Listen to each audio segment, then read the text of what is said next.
Hello, welcome to another Ready and Roll video. Today we're going to be taking a look at the Leviathan mission deck, as can be found in the Leviathan box, or can be bought separately. I think the only difference is that the box art is different. This has all the Leviathan box art on it, whereas if you buy it separately from Games Workshop, it will be white with like a Tyranid silhouette on it, and it will have Leviathan mission deck on it. Apart from that, I do believe everything is the same. So what I'm going to do is crack it open.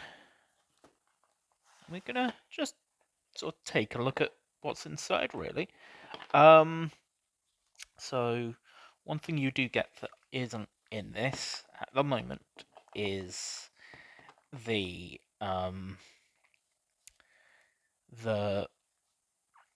objective markers. I have taken those out just because I had planned on using them for a game that never happened. But yeah, so we're gonna have a little look through these cards. See what they're all about, because I've never bought a product like this for Warhammer, and I thought I'd just flip through it and have a look at it for you guys, just in case anyone else is interested in these, whether they got it through Leviathan or bought it separately. So, yep. First off, you get this. So this is a little sort of fold-out leaflet thing. If I zoom out a little bit, you will get a little bit of a tripod, but you know. So you get this little thing on playing Leviathan games. Quite self-explanatory if you've read the core rules, though. Nothing too complex. Yeah, get a new stratagem, new orders. Basically, if you don't like what you've got, you can just get some new stuff. Then there's stuff on deployment zones, so attackers, deployment zone, defenders, no man's land, objectives. So yeah, it's all quite simple. And then there's the different types of cards you can get. So deployment deck, mission rules deck, primary mission deck, secondary mission deck, and the gambit deck. So yeah, let's have a look at what we've got. So first off, we've got we have the deployment zone deck. So there's quite a few of them. So there's 1, 2, 3, 4, 5 of those.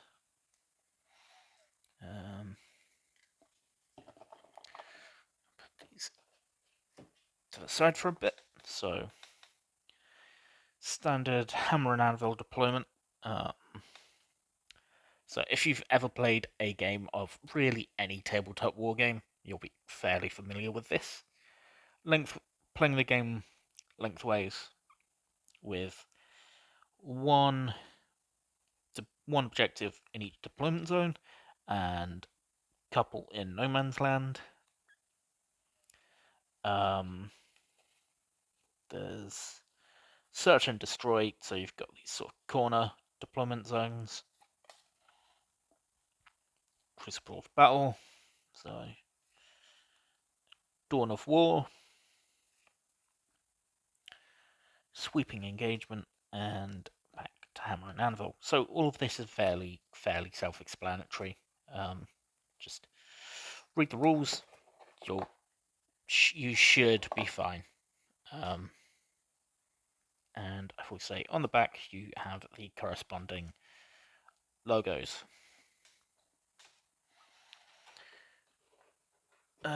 next we should have the gambits. So what these are for if you are, there we go. I think that's, yeah. So you've got some attacker gambits and defender gambits. That's the mission rules. There we go. So what these are for is if you are horrifically losing, you can play one of these cards, and if you achieve what the card says, you get a bit of a boost. So select this gambit card. You have chosen not to attempt a gambit. Until the end of the battle, you continue to score VP from your primary mission. So, yeah, fairly standard. But yeah, these will give you a few extra VP just to get you back in the fight, as it were. I've heard that a lot of these are kind of, I haven't heard anyone use these yet. But people who have used them have said, yeah, it's nice that they exist, but how many people are going to use them? So yeah, that is the sort of consensus that I've heard. They exist, and that's nice. Which is, what a lot of people will say about me.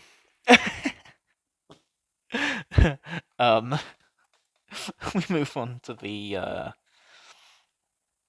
mission rules. So these are a couple extra missions to sort of spice up the game. So I do quite like these, actually. So you've got quite a varying number of these. So Chilling Rain, no additional mission rules. Hidden Supplies, Minefields. I really love this one. I think all of these are quite nice and thematic, actually. So if you were playing like a narrative game, all of these would be quite cool. Especially stuff like Minefields. So if you roll a 6 on your advance, you take a mortal wound because you've just stepped on a mine. And contrary to what a lot of popular media would tell you, that thing goes off the second you step on it. It's not a case of, oh no, let's try and move your foot. No, you step on that thing, you feel the click and go bang, really. Yeah. So, Maelstrom of Battle, and this one I think is especially chaotic because you draw 2 cards. Take and Hold, the Ritual, Primary Target, Vital Ground. So a lot of these will be familiar to you if you've ever played a game of 40k. Quite easy. But yeah, quite an interesting deck. Just to, you shouldn't be going through all of these too quickly. Like, you'll probably get a good handful of games out of these before you start to see repeats, especially if you shuffle this thing well. And as you can tell, that's a good chunk of the deck. Now we move on to the primary missions, or secondary rather. So you've got a stack of missions for both attackers and defenders.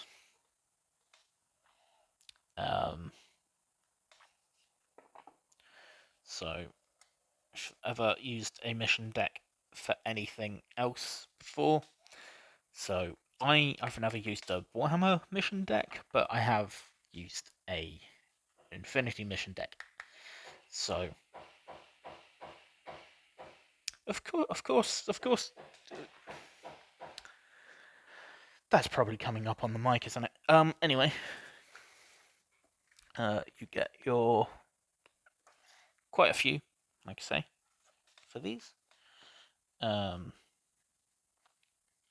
Just something to spice up games. So,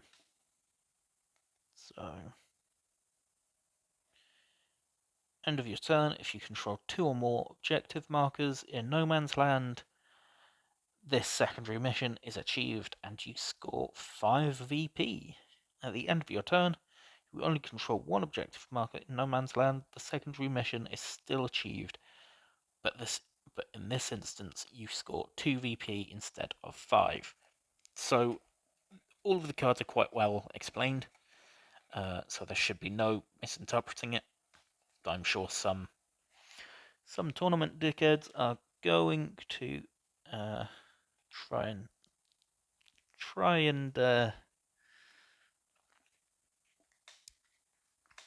game around them, because that's what tournament dickheads do. Not saying all people who play tournaments are like that, but a lot of them are, and that sucks.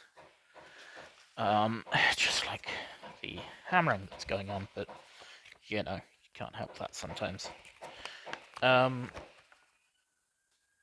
Yeah.